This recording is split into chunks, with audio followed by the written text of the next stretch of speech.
All right, it looks like we are live. What is going on, BRI-HIVE? For those of you who do not know me, I am Boss Attorney Bri. I am a California licensed attorney, and in my regular life, I practice family law and trademark law.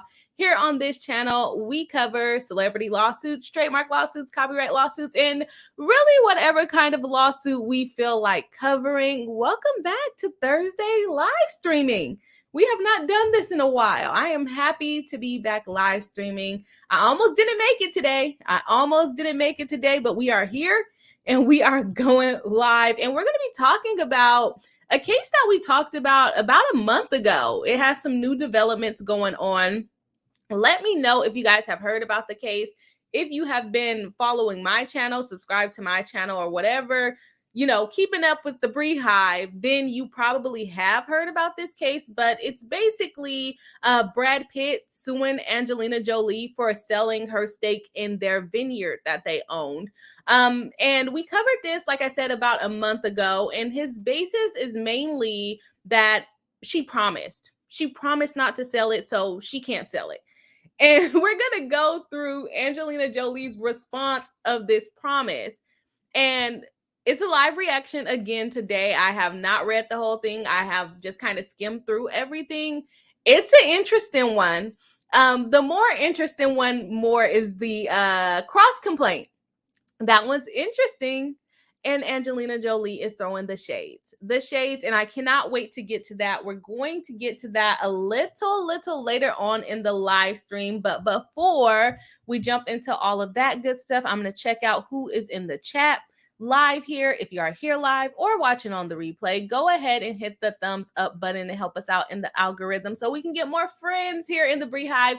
And if you're not subscribed, be sure to subscribe. I've been losing subscribers over the last couple of days, so I don't know if YouTube is unsubscribing people or if we're just not doing that good. But I'm pretty sure we're still doing good. But make sure that YouTube has not unsubscribed you if you want to be subscribed to this channel. All right, let's see who's in the chat. Live, we have Tanya D, always here supporting the live stream, member and moderator of the channel, keeping the chat all good. Saying happy Friday Eve, BRI-HIVE, using some of the membership emojis that StreamYard doesn't show, which is annoying because I spent some time creating those little emojis.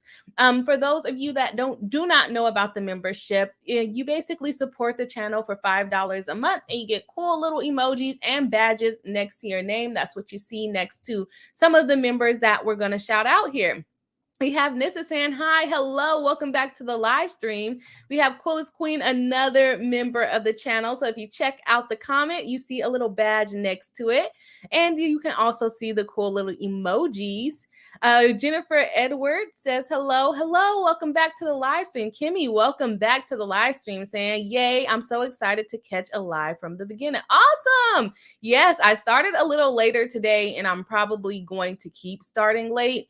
I'm probably going to push my time back a little bit further because for those of you that keep up with my channel, my business has been growing more, so I'm probably going to spend more time working rather than cutting time in live streaming. So we'll still live stream, just probably at a later time. We have Samwise Ganja saying, hey, BRI-HIVE, hello, welcome to the live stream. Nice to see you, a member of the channel, guys. Members, nice badges, all the things. Tanya D says, this should be interesting. It should be interesting. Hold on, guys. I got to text my fiance because he might join us on the live stream today. I emailed it to you. On this email address. All right. I see he done dropped me some moolah, so got to get to that. All right. Let's see. We have Sage Moon saying, hi, BRI-HIVE. Looking forward to hearing your thoughts on this. Love your live reactions. Thank you. I'm just winging it at this point. Samwise says, don't forget to hit the like button. Yes, of course. Do not forget to hit the like button. Thank you for reminding everyone. Jennifer Edwards says, it's interesting. Have you seen it already? Yeah, I went and got the documents from LA County. They like to charge the monies over there, but that's okay. We just use the income from the channel, buy some documents. That's what we like to do here. Paige, a member of the channel, saying hi, Bri. Hello, welcome back to the live stream. And then we have Alpha Berry, my fiance, for those of you who do not know, giving me $1.99 in a super chat. Thank you. Thank you. I appreciate it. I'll make sure to spend it on myself and not the household. Just kidding. He's saying, keep going. Thank you. I definitely support. I love the support. Hopefully you can make it on the live stream when you get home. But thank you so much for $1.99. Guys, I get to go buy some candy. No, I don't. I'm not going to go buy no candy. I can't. Not buying candy this week. Okay, Crystal Lopez, a member of the channel, saying, hey to the Hive, recovering from surgery. So happy to be distracted. Well, I hope your surgery went well, and I'm happy that you can join us live here. Another member of the channel using the emojis and the badges, cool things, right? We have Tanya D saying, good to see you, Sage Moon. Kinlan, welcome back, saying evening. Hello to you as well. Tanya D says, hey, Alpha, thanks for supporting the channel. Exactly. I didn't pull it up. Yep, thanks for supporting the channel. I appreciate it. We appreciate it. It's amazing.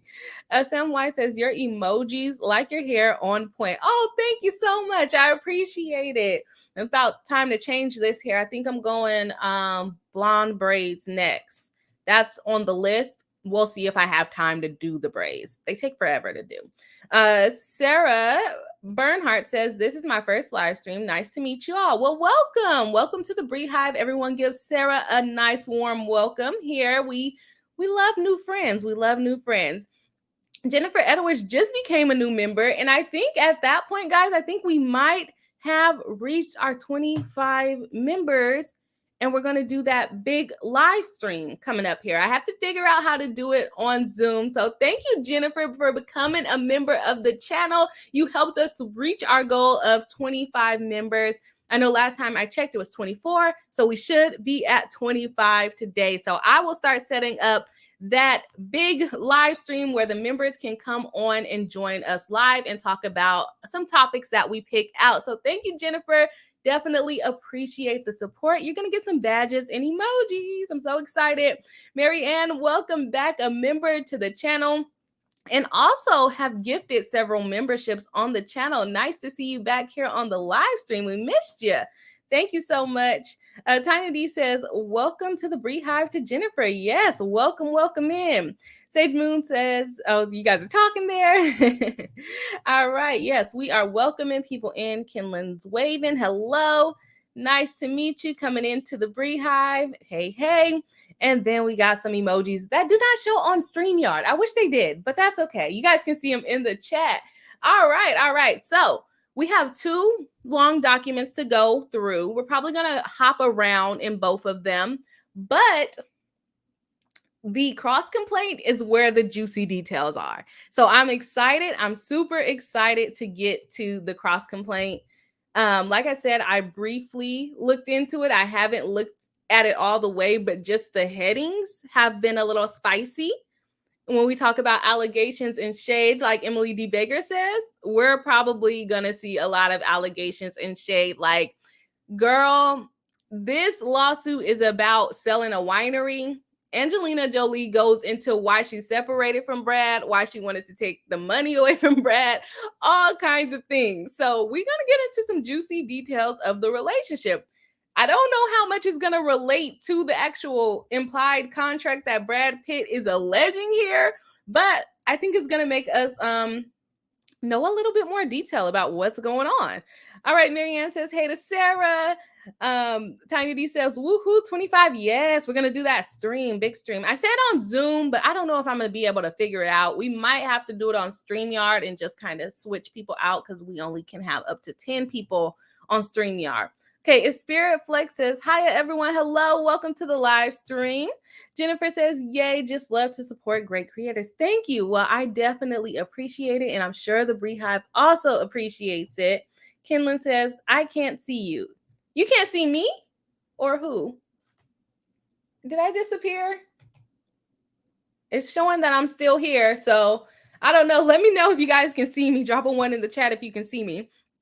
Sarah says, "All thanks. I've been meaning to catch a live, but always seem to miss it." Well, that's okay because you are here today, and we are getting into some of the juicy details. We sometimes the lawsuits are juicy, other times they're not. Today they're juicy, so let's jump right into it. I don't see Alpha popping on because he's probably just gonna wait until he gets home, anyways.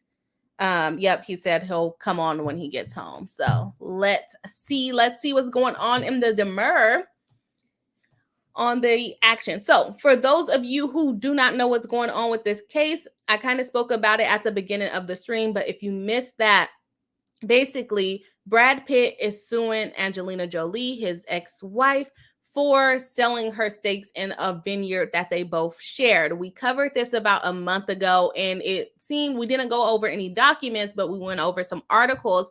And it looked like he was basically saying an implied contract, a promise not to sell.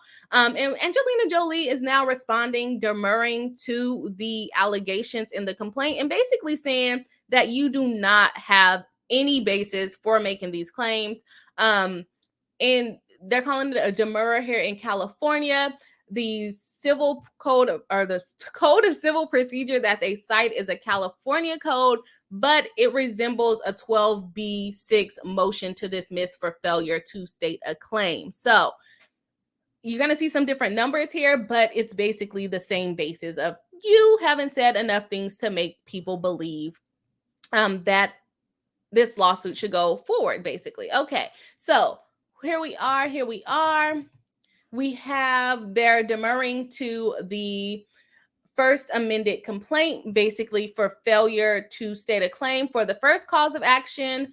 They also are saying that Pitt's second cause of action is barred by the statute of fraud, Civil Code Procedure 1624A3 and California Code Civil Procedure 1971. The second cause of action is also barred by statute of limitations. And so I'm just going to kind of speed through these ones because they're basically saying the same in most of them, is that they did not state a claim and that they're barred by certain civil codes or civil code of civil procedure. I don't know why I can't say that in order today. All right, so let's look at the big arguments that they have here. So they're going to do the legal standard. The first reason why they're saying that this complaint should be dismissed or basically dismissed. Pitt's implied in fact contract claims fell as a matter of law. The first amended complaint to allege a contract, the statute of frauds bars Pitt's implied contract claim. Goes on to also say that Pitt's quasi-contract claim fails as a matter of law because Pitt fails to allege unjust enrichment, and Pitt's quasi-contract claim is time barred. Again, you didn't file it within the time limits.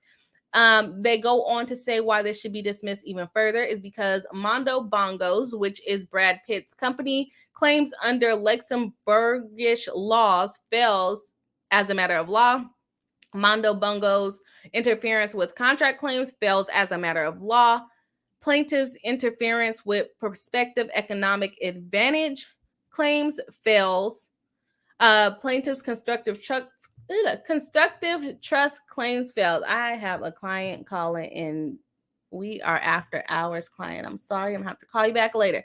All right, so these are the cases. We're gonna skip over that part. Can I send this to stop?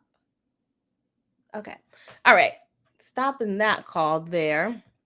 All right, we're going to skip over the introduction here, and we're going to go into the relevant factual background, which should be not too long. So, Chateau Marval and the alleged implied agreement. This is the winery that they're basically suing over.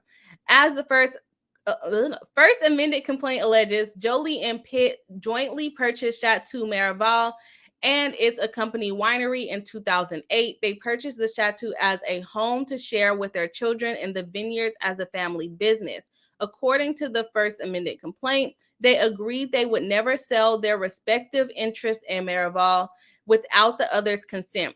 The first amended complaint does not allege that this agreement was made in writing, nor does it allege that Pitt and Jolie entered into an oral agreement. Precisely why the fact, I'm just going to shorten it to fact like they do here to save some of my words, does not allege a cause of action for breach of an oral or written contract. Instead, the fact claims Pitt was assured based on, among other things, the couple's years-long relationship and marriage, their joint vision for Maraval, Pitt's transformation of the estate into a private residence for the family, which in turn increased the value of Chateau Maraval SA, and Jolie's willingness to allow him to invest in a matter far disproportionate to his relative ownership share, that neither party could, as of a matter of mutual and binding commitment, dispose of his or her interest without the other's consent. Pitt also claims Jolie understood the same. Based on this allegation, Pitt contends that he and Jolie were subject to an implied in fact contract pursuant to which neither Pitt nor Jolie could sell his or her prospective interest in Maraval to a third party without the other's consent. He claims that through their actions and conduct, Pitt and Jolie manifested their assent to this contract. So basically, because they did not sell the winery while they were married, they basically are demonstrating that they consent to the contract, but they were still on good terms. They were still married. So I don't know if that should show that there was a contract here. Relevant structure. Let's go through the structure because I guess that is relevant here. Chateau Maraval is a French company that owns a residential property in Vineyard known as Chateau Maraval. Chateau Maraval is owned by Luxembourg limited liability company called Quickham Share are owned 50-50 by Novell LLC and Plaintiff Mondo Bongo LLC, which we were talking about this in our last live stream, is that Novell is Angelina Jolie's company, and then Mondo Bongo is Brad Pitt's company, and they each own another LLC 50-50. Both of which are organized and exist under California law. Pitt, who resides in Los Angeles, is Mondo Bongo's sole member and holds 100% of the membership interest. Jolie also is a Los Angeles resident, and at all times until Jolie's sale of Novell, its sole member holding 100% interest. In 2013, Pitt and Jolie, through their respective companies, entered into a contract outlining the rights and responsibilities of Quimicum's, is that how you say that? Quimicum's shareholders in the Quimicum Articles of Association. The Quimicum, that's such a weird word. The Quimicum Articles are attached to the fact as Exhibit 1. Jolie did not sign the Quimicum Articles in any capacity, and her name is not mentioned anywhere in the document. Basically, she didn't sign any written contract, and he's trying to say, well, there was a verbal contract. Should it apply? Probably not. Probably not. All right. Pursuant to Section 5.4.3, shares may not be transferred inter vivos to non-shareholders unless shareholders representing at least 3/4 of the corporate share capital shall have agreed thereto. As confirmed in the third resolution, the shares referenced in the provisions are the 1,000 shares in Quimicum that were issued to the two shareholders, Mondo Bongo and Novell. The Quimicum articles do not limit Novell's or Mondo Bongo's ability to undergo a change in control. So they're basically you can't transfer inter vivos, means you can't transfer while the people are alive.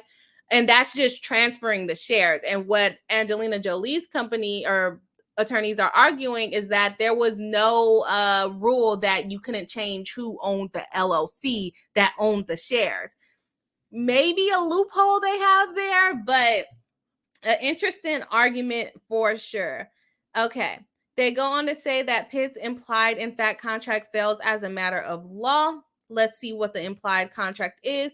An implied contract is one the existence and terms of which are manifested by conduct. The vital elements of a cause of action based on contract are mutual assent, usually accomplished through the medium of offer and acceptance and consideration. As to the basic elements, there is no difference between expressed and implied contract. Mutual, we're not going to go through all of what that means. She's basically going to try to prove that they did not have a meeting of the minds. Although the fact alleges a laundry list of conduct, including paragraph 99, a close read of the list reveals a glaring problem. None of the conduct alleged objectively constitutes an offer from Jolie to grant Pitt a consent right over her ability to sell the home. Joint ownership of the Chateau Miraval.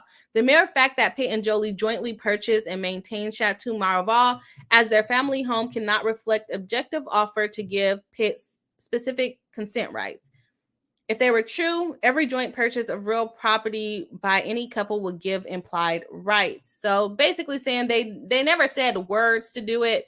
He's basically just saying, because we bought the properties together, then you agree not to sell without my permission, which is not true, because when you buy a property together and you're not married, in California law, you're not married, you each own your share as separate property. When they bought this winery, they were not married. So they will each own their own interest, right? So you can give away your interest. You can give it away in a will, you can sell it, you can do whatever. And basically what they're alleging, that Pitt is alleging, is that she agreed not to sell her interest because they were a couple. All right. So let's go into this even further. Pitt's disproportionate investment of time, effort, and money. This allegation fails because it focuses on Pitt's action, where instead the relevant inquiry is on what Jolie did through conduct to objectively make an offer. Further, the fact makes plain that the alleged consent right was granted in 2008 when the couple purchased the property, meaning none of Jolie's or Pitt's later conduct occurring after that point in time can constitute offer and acceptance. By his own allegations, Pitt bought the home for his family and was passionate about the related business. So it is unsurprising that he invested his own time and money, but that does not mean Jolie offered him a consent. So basically just alleging they bought the home doesn't mean that they consented not to sell. All right. They go on to more offer things. The transaction was documented in for Mondo Bongo's 10% transfer of Quickium shares to Novell. I hope I'm saying these words right. The transaction was documented in an integrated written contract and does not mention a consent right or even Pitt or Jolie at all. To the contrary, the contract specifically disclaims reliance on any outside representation. The buyers agrees and acknowledge that it has not relied on or been induced to enter this agreement by warranty, statement, representation, undertaking, which is not expressly included in this agreement. And this transaction occurred in December 2013, almost 5 years after the alleged implied in fact contract arose. So if they did have an alleged implied contract, they should have deduced it to writing.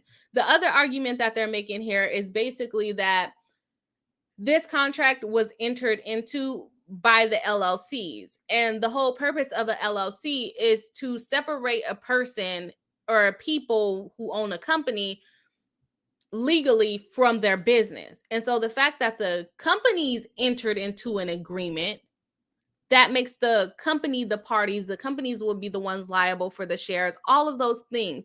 But it doesn't necessarily make the individual person, so the owner of the company, liable, unless he can show that she basically was operating as herself and they pierced the corporate veil. So there is that possibility, but they also have to be able to show that there was a contract. They go on to talk about the parties' exclusive negotiations with one another in 2021. According to the fact, these exclusive negotiations began in January 2021, over 12 years after the alleged implied contract was created. As a matter of law, it cannot serve as a basis to imply a contract between the parties. Further, Pitt selectively quotes from one of Jolie's January 2021 letters regarding a buyout claim. The letter reflects her agreement with Pitt, but the fact omits the critical ending sentence. I hope to receive an answer from you both within the next 2 weeks, as I have been very patient until this point in continuing to invest and support the business, and would prefer not to have to pursue other routes to divest myself of my share in it. Far from reflecting or even mentioning any sort of consent right, the letter on its face unambiguously and objectively reflects her understanding that she has the right to sell to others. That's a good point. So I think the main thing that would be going against her would be the agreement not to sell the shares. And so in 2013. So his implied, in fact, contract is kind of null and void at this point. If he can prove that the sale of the company, that pierced the veil of the sale of Angelina Jolie's company should constitute her selling shares, then he might have a case. But other than that, I don't really see how he's going to have a case. We are kind of far up in these allegations, so who knows? Maybe something else will come of it. I don't want to read all of this. Let's see. Statute of frauds bars the implied contract. Basically, the statute of frauds applies to implied, in fact, contracts when a complaint seeks to enforce a contract subject to statute of frauds. Failure to allege a signed written contract is a legal issue properly decided on demur. So since there's no writing, there's no agreement is basically what they're going to allege. Okay, let's see about the 2013 contract, because the 2013 contract seems to be the closest thing that he would have to proving that she illegally sold her shares. Okay, let's see. All right. Okay, you got it all fixed. I was like, I can still see myself. All right. Shani Graham, your rock says Bri, news out of Ohio, Lori Vallow case suspended until mental competency is figured out. Oh, well, nice, good information. I'm not sure I'm all the way familiar with that one. Sarah Bernhardt says, oof, so much shade packed under that quasi. Yes, exactly.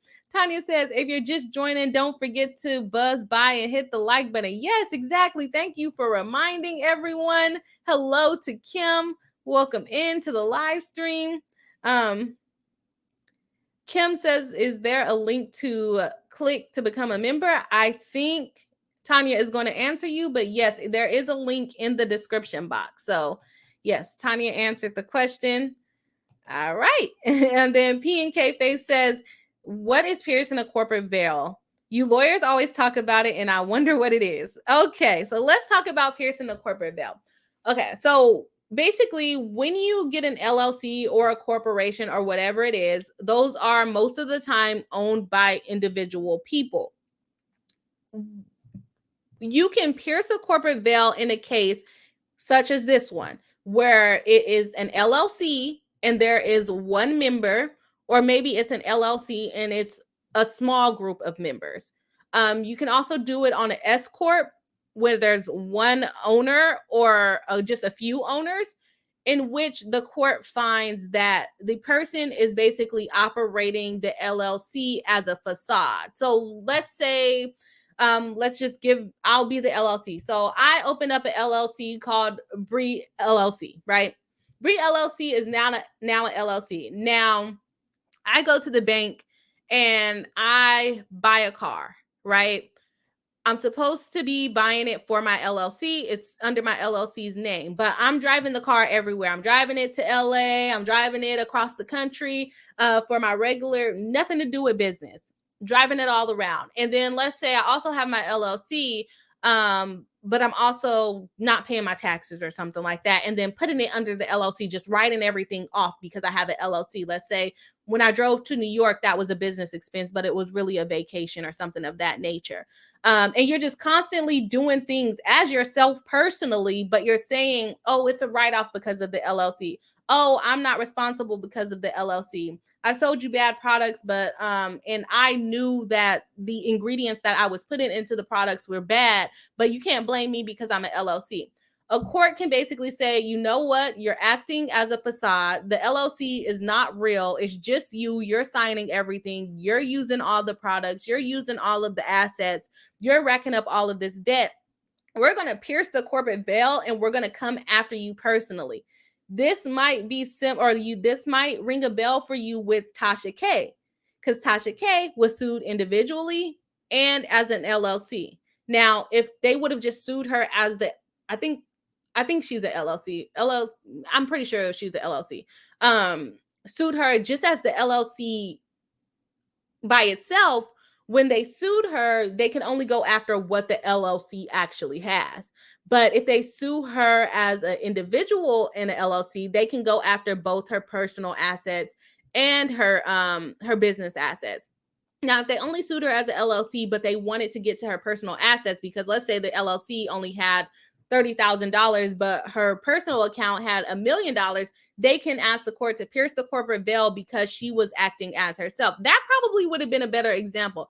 Tasha K allegedly, well, we're not going to say allegedly because the case is over and the court found that she did do these things. So Tasha K got on the internet and was lying about Cardi B. And then she turned around and was like, well, don't sue me. I have an LLC. I'm protected. But the LLC cannot get on the internet and start talking mess and lying about people because the LLC is a entity. It's not a person, right?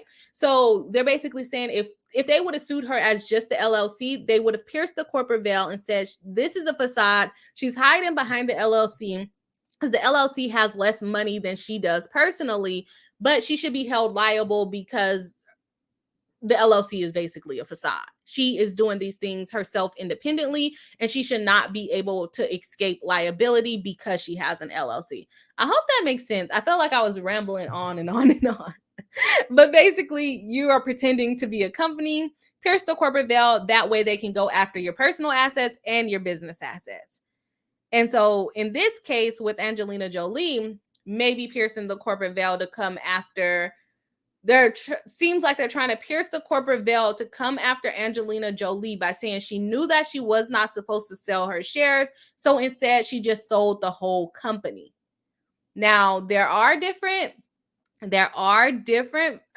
provisions in contracts where it would say like this contract applies to all successors, assigns, transfers, whatever it might be. And so if that was in there, then that can cover her butt because she said she never signed it, actually. So maybe this contract is not going to help her very much, actually. If Novell never signed it and she never signed it, she's trying to avoid the piercing the corporate veil argument. And if it has that assigns and successors clause, she could be protected because having assigns and the successors clause basically gives you the right to sell your company unless they say that you cannot sell your company without permission, but it doesn't look like it said that here. But we'll see if the contract comes out. I hope that makes sense. Mtronics, welcome back to the live stream, Sam. So here is my take, Max. The kid that Brad allegedly hit, Prob said something like he knows Brad is cheating and then that was it because this has been nasty and he is a cheater. Just saying. I don't know if that has to do with the Vineyard, though. K10 says, are you a business lawyer? I do a little bit of business law not on the side, but yeah, I do cover business law. I don't like to get too much into contracts, but I can handle contracts. But most of the things that I do on the business side are trademarks, trademark registrations to protect your business name. So yes, I am. Okay, so let's go into this. The two bases for estoppel: unconscious injury for Mondo Bongo's transfer of 10% of Quimicum shares to Novell in 2013, and Jolie's unjust enrichment from sale of Novell as a matter of law. The 2013 share transfer cannot serve as a basis for unconscionable injury for three reasons. First, the injury, if any, was to Mongo Bongo, not to Pitt, and a 10% share transfer between companies owned by a committed couple is certainly not unconscionable. That is true.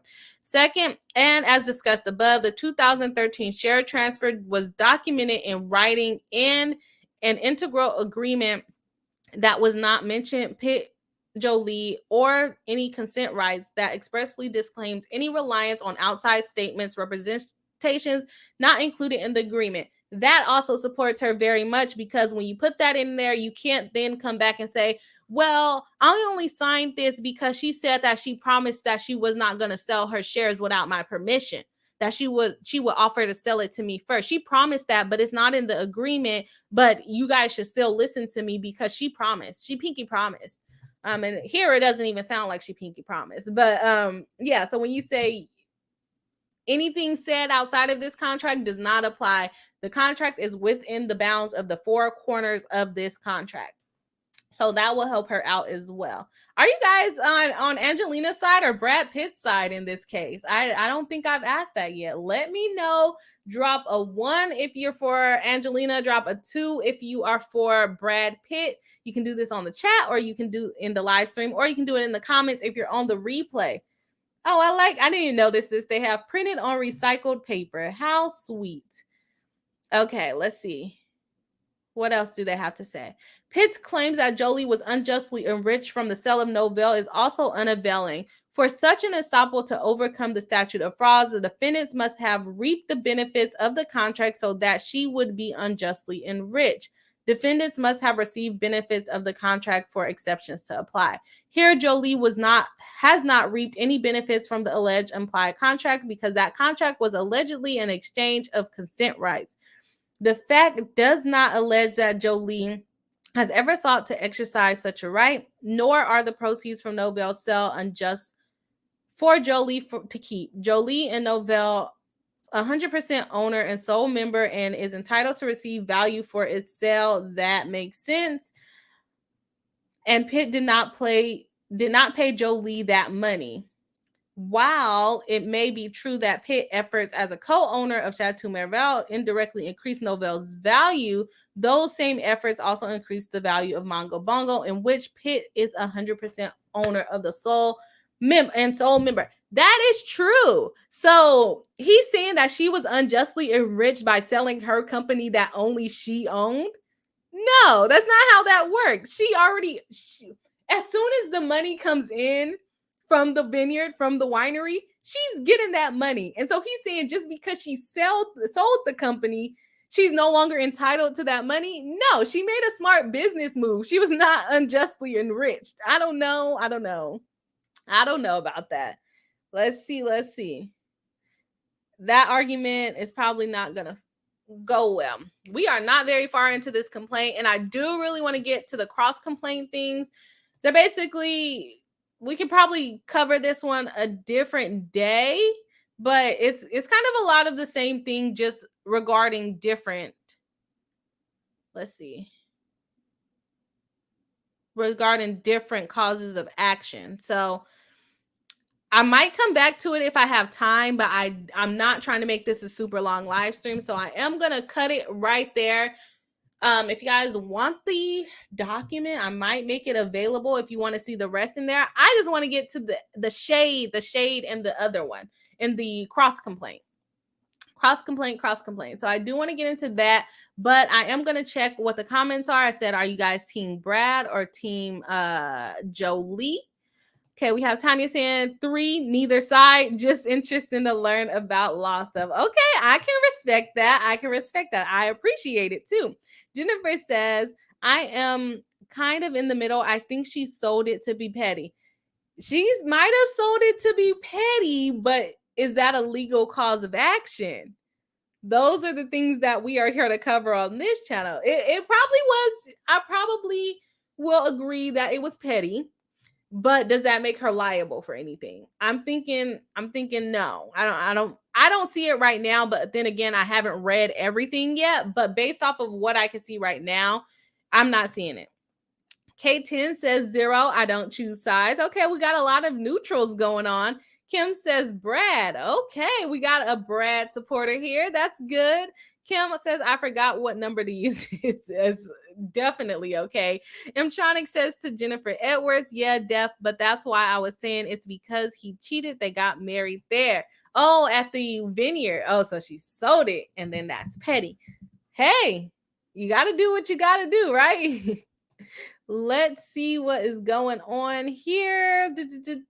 All right, so in this case, we have a cross complaint, which basically means that Angelina Jolie was sued, and now she is also now suing Brad Pitt because he sued her. Why did they sue?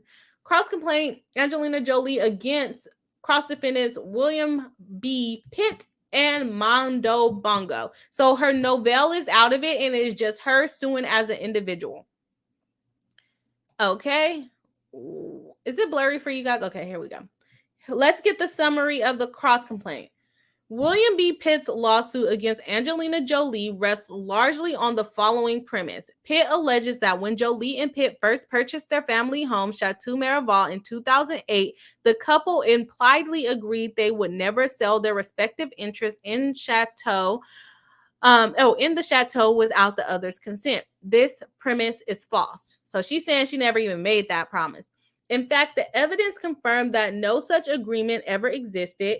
When Jolie and Pitt purchased Chateau Miraval, they were both represented by sophisticated counsel. That's a big thing in her favor. He had an attorney, so you can't say, "Oh, we pinky promise." They should have reduced it to writing. In Europe, and separate counsel in the United States. Two sets of counsels, two sets of attorneys. The transaction involved a French chateau in Vineyard held by French, Luxembourg, and California-based company and ultimately owned by two California residents.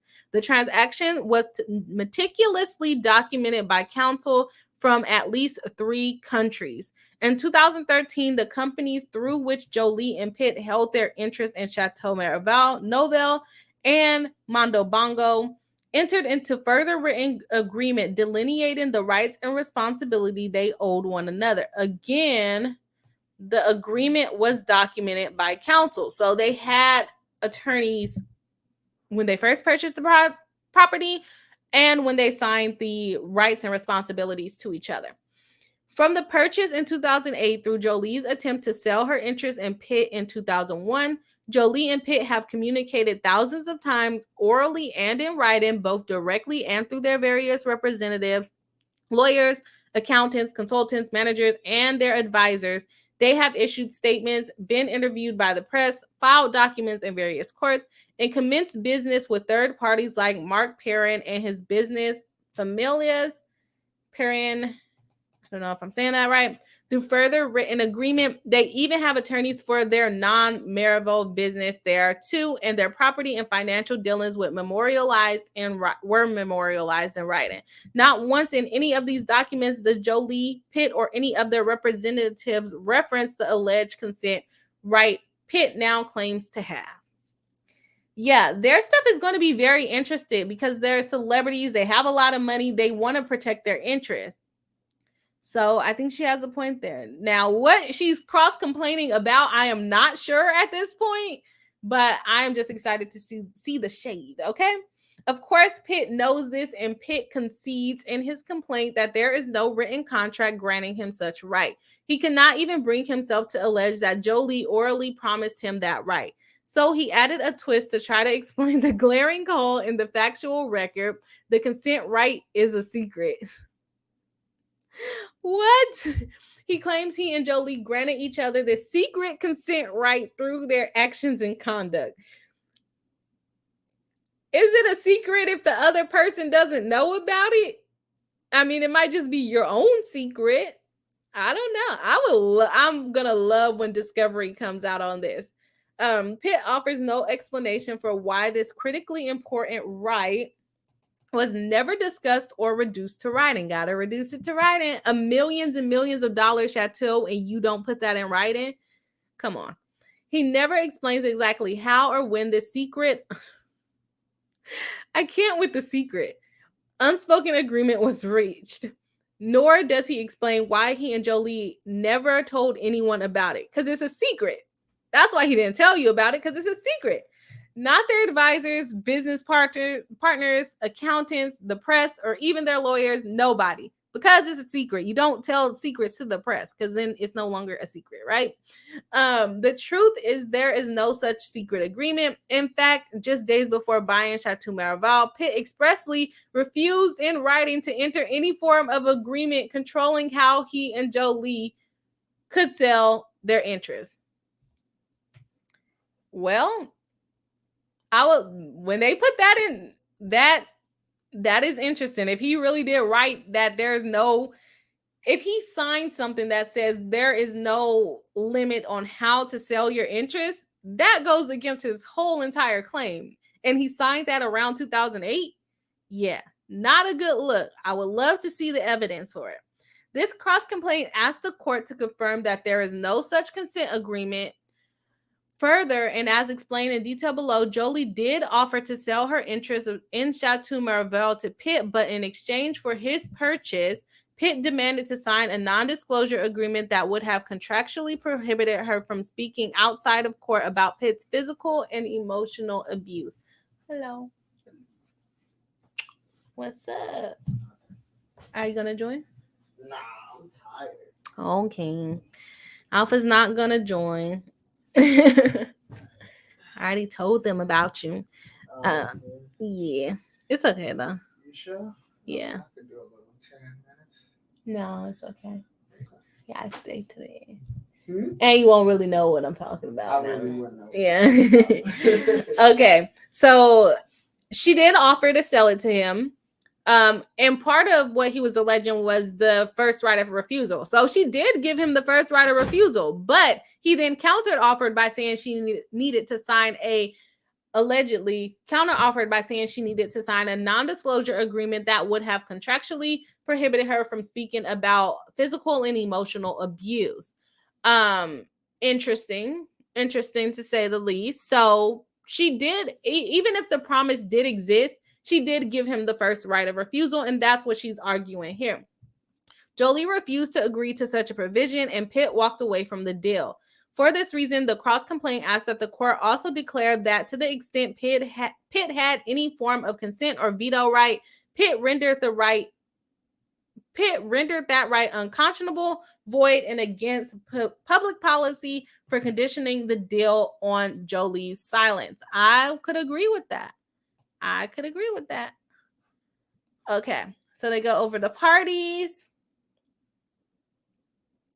And we're gonna get into the shades.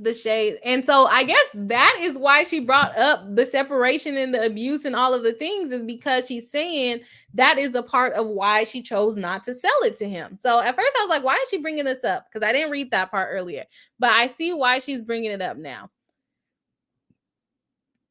All right, Marianne says neither, not on anybody's side. That's fine. That is fine. Jennifer says to Mtronics, I agree. I think that was wrong. And the divorce was enough. The agreement was verbal, but part of why they bought it. Okay, so you guys are on Brad's side. The Duckling Homestead and Gardens. What an interesting name. Hello and welcome to the live stream. Says, I think Jolie is bringing in old hurt from her dad issues. What happened with parents and how she felt during all of that and later. But if he cheated, well, but neither are angels in that department. That could be true too. Sarah Bernhardt says, either way, it's awful that the kids are the ones that suffer. It must be hard having to keep reliving that moment your parents broke up, to say the absolute least. Yeah, it is everywhere. It's all over the news articles for sure. Jennifer Shuford says it's a secret. It's a secret. You're right. It is a secret. You can't tell anybody about it. I don't know. I don't think he has a strong claim on that, but she is using this as her opportunity. Not only did she not sign the non-disclosure agreement, but now she's about to put all of these allegations in writing under penalty of perjury. So you can bring this up at a later date. It's going to hurt Brad, okay? It's going to hurt Brad. Okay. The dispute. The Chateau Miraval. In 2008, Jolie used substantial portion of her personal net worth to co-purchase with Pitt her family home in Vineyard known as Chateau Miraval. As part of the negotiations to purchase the property, Jolie's business manager and transactional lawyer both advised that Jolie and Pitt should enter into an agreement delineating how each of them could sell their interest in Chateau Miraval if the relationship ended. In a January 2008 email, Jolie's manager wrote, a separate agreement should be created between you and Pitt, which outlines how the property will be liquidated if something happens to your relationship. Is the property sold? Do one or both of you have the right to buy the other one out? If so, how is the price reached for the buyout, etc.? Jolie responded to the email by advising her business manager to talk to Warren Grant, Pitt's business manager, On January 11, 2008, Jolie's business manager then forwarded the email string to Grant with the message, "Let's discuss." Some evidence is coming out. Jolie and Pitt's representatives discussed the issue, and on April 30th, about 4 months later, a long time to discuss, just 8 days before the purchase of Chateau Miraval, Grant delivered Pitt's definitive rejection of any agreement. He wrote, "Early in the process, I raised the issue of a buy-sell agreement between A and B, but was told by Brad it wasn't necessary for two reasonable people to have such an agreement." But well, maybe because he was relying on his secret pinky promise, he thought that that pinky promise was reasonable, but a writing was not. It's crazy how time changes your opinions on things. Again, I look to Terry and Robert to advise if they want to pursue such an agreement, which could also define their obligations on seller promissory note. Because Pitt did not want such an agreement, Jolie dropped the matter and did not insist on having a buy-sell agreement or any similar agreement. 8 days later, they kept all these emails. I guess, yeah, that's a long time to keep emails. But the reason why her attorney probably told them that they should enter into something like this is because they were not married yet. And so if they were married and they bought this, they will automatically have to do the calculations of, if you're going to keep it, then you buy me out, or we just have to sell it. All of that stuff will be decided in court. But since they were not married yet, they didn't have a prenup yet, none of that stuff, that's probably why the attorney suggested this. On May 8, 2008, Jolie and Pitt proceeded and closed on the transaction without any agreement controlling or limiting how he and Jolie could sell their interests. The entire purchase transaction was meticulously documented in writing with the advice of lawyers from at least 3 countries. Jolie hoped that the investment would prove fruitful, both for providing a loving home for the 6 children and by growing the accompanying winery into a successful family business, and would provide long-term financial security for their children and their own future families.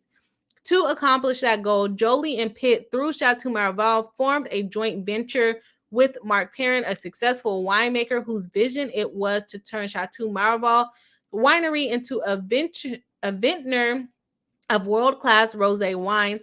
Jolie hoped and expected that as the business grew profitable, the profits would repay their initial investments and the winery would serve as a long-term asset for the family. Jolie did everything within her control to help the winery succeed. She made substantial monetary contributions. She used her name and image to help elevate the winery status and prestige.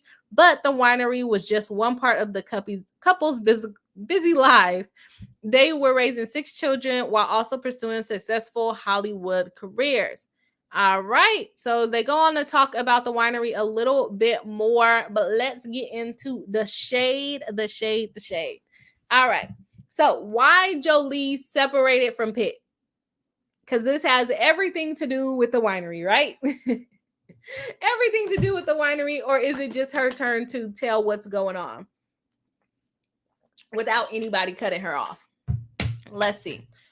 On September 14, 2016, Jolie's marriage came to an end. On that day, Jolie, Pitt, and their children were flying to Los Angeles from Chateau Miraval. Throughout the long overnight flight, Pitt was physically and emotionally abusive to Jolie and their children, who were then between the ages of 8 and 15. After that flight, for her family's well-being, Jolie decided to file for divorce. As documented in a lengthy and detailed FBI report, some of you may know there is an FBI litigation going on right now as well. Pitt's aggressive behavior started even before the family got to the airport, with Pitt having a confrontation with one of the children. After the flight took off, Jolie approached Pitt and asked him what was wrong. Pitt accused her of being too deferential to the children and verbally attacked her. An hour and a half later, Pitt abruptly walked over to Jolie, demanding, "Come here," and directed her to the back of the plane. He pulled her into the bathroom and began yelling at her. Pitt grabbed Jolie by the head and shook her, and then grabbed her shoulders and shook her again before pushing her into the bathroom wall. Pitt then punched the ceiling of the plane numerous times, prompting Jolie to leave the bathroom. As she exited, one of their children asked, "Are you okay, mommy?" And Pitt yelled back, "No, mommy's not okay," and started deriding Jolie with insults. Deriding Jolie with insults. Yeah, so this sounds like another DV case and putting it out there in a different form of a case. She's putting it out there in why she should not have been stopped from saying what she wanted to say about her abuse allegations. Because then her FBI thing wouldn't be able to go forward. She wouldn't be able to put this out here, but she's making sure people know what she wants them to know or hear what she wants them to know. When one of the children verbally defended Jolie, Pitt lunged at his own child and Jolie grabbed him from behind and stopped him. To get Jolie off his back, Pitt threw himself backward into the plane seat, injuring Jolie's back and elbow. The children rushed in and bravely tried to protect each other. Before it was over, Pitt choked one of the children and struck another in the face. Some of the children pleaded with Pitt to stop. They were all frightened. Many were crying. I did not know this story. With nowhere to go to avoid Pitt's wrath, Jolie and the children sat still and silent under their blankets. Nobody dared to go to the bathroom. Pitt periodically emerged from the back of the plane to yell and swear at them. At one point, he poured beer on Jolie. At another, he poured beer and red wine on the children. At many tense hours, Pitt finally fell asleep. That sounds horrifying. I hope that did not happen. That sounds horrifying. Jolie then arranged for separate transportation at the airport. After they landed, Jolie cautioned the children that no matter what Pitt did, they should not intervene. She then went to wake Pitt up and told him that she and the children were going to a hotel. Pitt once again screamed at her and pushed her down yet again. He shouted that nobody was getting off the plane and prevented the family from deplaning for about 20 minutes. After a child intervened and demanded to leave, Pitt finally relented, but once outside the plane door, Pitt again physically abused one of their children. He also grabbed and shook Jolie by the head and shoulders, causing one of the children to beg, "Don't hurt her." He let go of Jolie, but then called her a B before adding F you all. Jolie and the children then left and made it to a hotel. 5 days later, on September 19th, 2016, she filed for divorce. Having been alerted to Pitt's conduct by a third-party witness, the FBI launched an investigation. After interviewing various witnesses, the FBI agent who conducted the investigation concluded that the government had probable cause to charge Pitt with a federal crime for his conduct that day, and the agent prepared a probable cause statement for referral to the United States Attorney's Office in prosecution. Now, the only thing I would say about all of this information is that I'm not seeing all the way how it relates to the action that is in front of her. I see that she's saying that she declined to sell the property to him because she wanted to be able to speak freely about this, because there's an FBI investigation and all of the things. But it's not relevant to the sale of the I guess it is relevant to the sale of the property, because she's saying that he backed out of the deal because she wanted to tell these stories. But at the same time, it's almost a little bit too information for that reasoning. She could have left it very straightforward. He attacked us on a plane. I broke up with him. I divorced him, blah, blah, blah. But she is going into great detail to demonize him. I don't agree with this. I do not agree with that. Do I think he has a claim for the contract right and the unjust enrichment and all of those things? Not really. But do I agree with her putting all of this into a complaint for breach of contract? No, I absolutely did not. Because it's not like he was shaking her by the head saying, you better not sell the chateau. You better not sell our winery. He wasn't doing that. If these allegations are true, he wasn't doing that. And then she said, okay, I promise. And then maybe that was the basis of his promissory, his implied contract. If that was the basis, then I could see why she would put this in here. But since that's not the basis, I'm not seeing why she put all of this in here. So, yeah. Cardoba, welcome back to the live stream, saying arriving late, but here I am. How's the BRI-HIVE? How's our Queen Bri? We are doing good. Tired, but doing good. We're making it through. We had a lot of pages today, but we're making it through. All right. So people saying hi.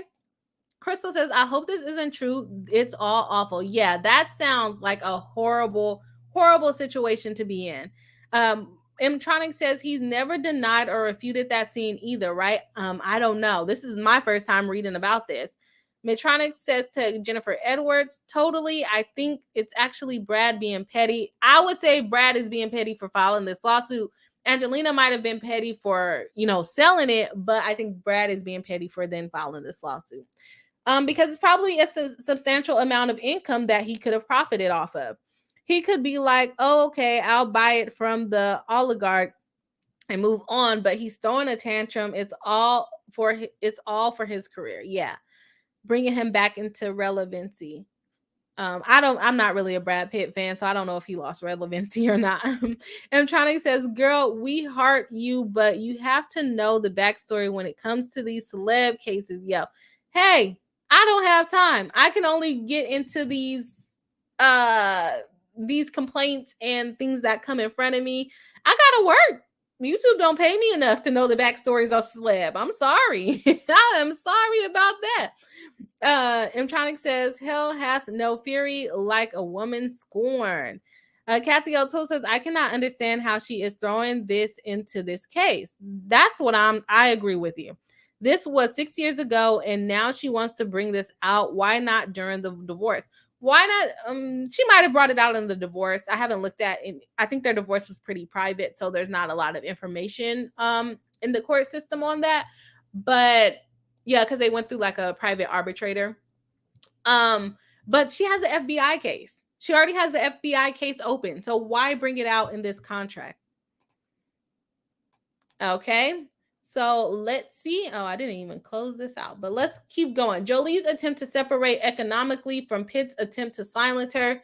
After Jolie filed for divorce, everything changed. Pitt kept all properties the family had lived in, and Jolie's assets were largely tied up in Chateau Maraval.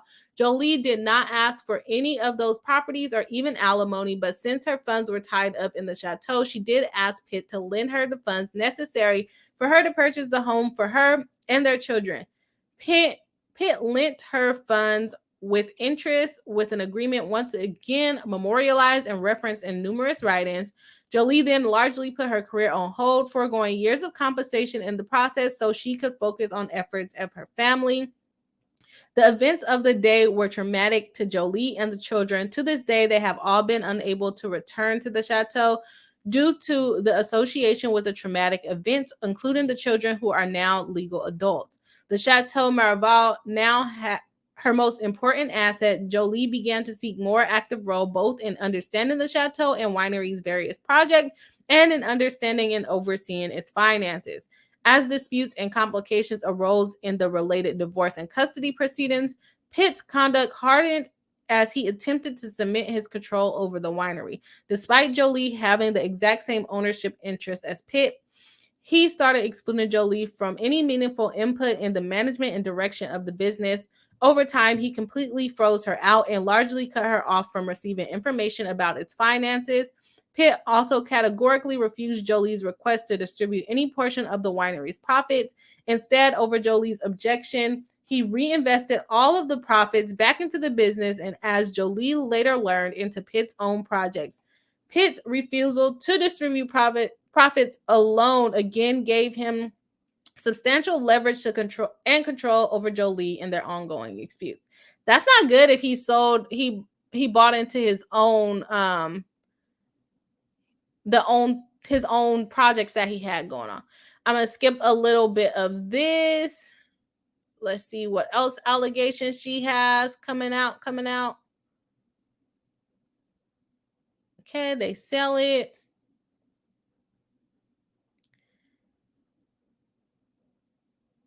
Okay, let's see what she wants. She just wants the declaratory relief to say that there was no promise, and then also, even if there was a promise, she did give him the right of first refusal. She is asking for, in the case, Jolie she's asking that Jolie owed Pitt no consent or veto right whatsoever over Jolie's ability to sell her interest in Chateau Miraval. Jolie's sale of her interest in Nouvelle to Nute del Mondo is final, and Pitt rendered any consent or veto right unconscionable, void, and against public policy by attempting to condition his purchase on Jolie's interest in Chateau Miraval, and Jolie agreeing to the non-disparagement clause and would have prohibited her from speaking outside of court about Pitt's physical and emotional abuse of Jolie and their children, thereby relieving Jolie of any further obligations under the consent or veto right. So she's saying there was no veto right, but even if there was, the way he was trying to prevent her from talking about this situation, it kind of voided that right. The court entered a temporary restraining order and preliminary injunction, and then a permanent injunction as necessary to enforce Jolie's rights.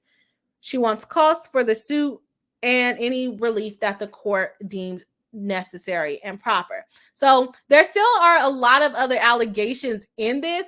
I just don't have the time to go through it today, but I think that was pretty much the most shady part of the allegation. So I did get that covered. Let me know if you guys have any questions about it. I don't think it was necessary for her to include this information in this specific cross complaint. Is it tea? Is it interesting for people on the internet? Yes. Is it relevant to the... Okay, I guess I can see how she's saying it's relevant. She wants the court to know the details of this allegation to why she should be able to speak out regarding this issue. I think that's why she's trying to say it's relevant. But at the same time, I don't think that she needed to put that much detail in it to say that it was relevant to the sale. Because she's saying her being prevented from talking about those things basically is silencing her, and she wants the court to know the magnitude as to why she wants to be able to talk about this thing, because maybe she can also, lead a Me Too movement or whatever it is that she wants the right to talk about these things. Okay. Let's see where we at. Fair enough. I understand. Yeah, I ain't got time. There you go.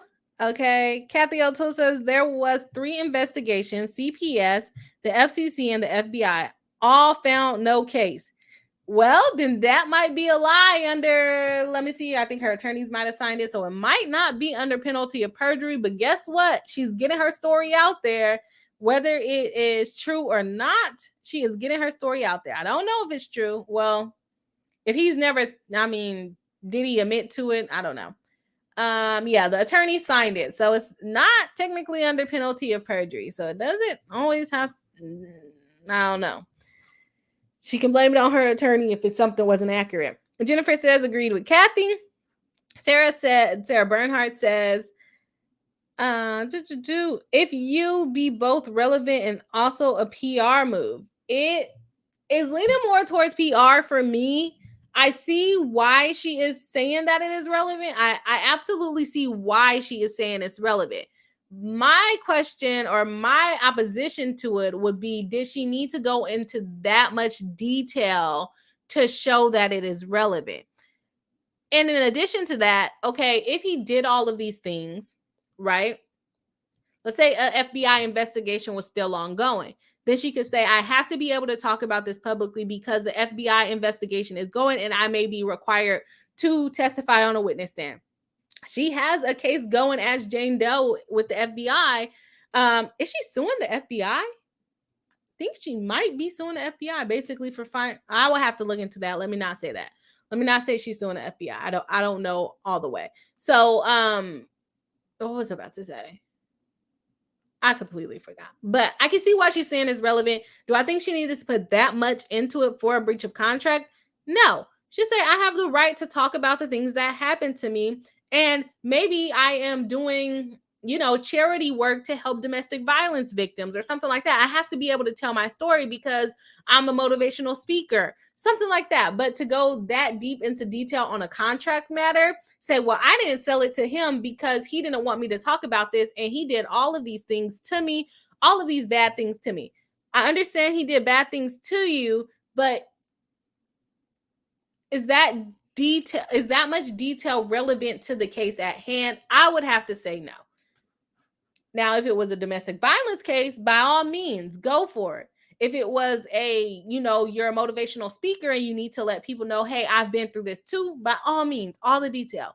But for a contract, I didn't sell you this because you did these things to me, and I need to be able to talk about it, or else you will be violating public policy and my right to free speech and all of the things.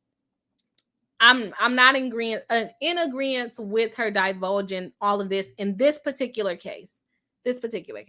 Okay, Jennifer Airway says he admitted to the argument, but not to attacking his child. I think a lot of people would not agree to attacking their child. And the thing is, we don't know because we weren't there. We don't know. The evidence will have to come out. And if you're saying, someone said that CPS, FCC, and FBI found nothing that they can go off of, she said there was probable cause. But if they ultimately decline to do the case, then that might go a little bit against her. Not saying that it didn't happen, but maybe it didn't happen to the extent that she believes it happened. Mtronic says she probably wanted to beat him to the punch, so she has brought it up and more before he has a chance, maybe. I mean, but he's the one that filed the lawsuit, so he would have the chance to bring up anything first. The thing is, she had to put it on the record, and you see, she filed it in a completely different document. She didn't do it in her demurrer. She did it in she filed a whole new lawsuit against him to try to get declaratory relief, saying that these things did not happen and you need to pay for my attorney's fees. She could have included a little bit of information in her other response, but it doesn't seem like she did. Now, I didn't read the whole thing, so maybe she did mention it a little bit, but the amount of detail that she went in for this, saying this is why I split up with him. The thing about her not having any money and she needed more money, so she had to sell, and he was being unreasonable. That makes sense to me. But the whole plain interaction, I think she could have summed it up in maybe a little bit of detail, but in a few sentences rather than a page and a half. Mtronic says, we are talking about two of the biggest movie stars ever. It's like a totally different planet. Everything matters, and they probably have the best attorneys advising them. And the thing about it is, sometimes you tell a client, hey, maybe we should shorten this. This is not as relevant. We have to stay on track. And the client is like, no, I paid you money. I want this in the case. And you kind of have to do it because they are paying you money, and you have to, of course, they can't direct you to do wrong things under the law, but if they want certain facts in there, you can throw certain facts in there. Sarah says, definitely didn't need to go into detail. This lawsuit feels like the beginning of a mutual legal and social destruction. When I was reading that altercation, it was starting to sound like the Johnny Depp trial, how it was supposed to be a defamation case, but the defamation was wrapped around domestic violence. This is a contract case, but the reason why she didn't sell is wrapped around domestic violence. And so I think with the DV or with the Johnny Depp, though, that information was a little bit more relevant than it is here. So that is all I have for today. I am not going to read everything in those complaints and demurs. Your girl is tired. I have not been sleeping. But thank you guys for joining me live. If you have not already, go ahead and hit the like button. If you're not subscribed, go ahead and hit the subscribe button. Join the BRI-HIVE. Let's have some fun. I am going to be getting together the Zoom or the large stream where the members of the channel get to come onto the stream. That is going to be coming up soon. So if you are a member of the channel, be sure to be on the lookout for that. We can thank Jennifer Edwards for becoming a member today and pushing us over that 25 member limit. If you guys are interested in also becoming a member, you will also be invited to join the live stream. So thank you all again for joining me live, and I will see you on the next live stream.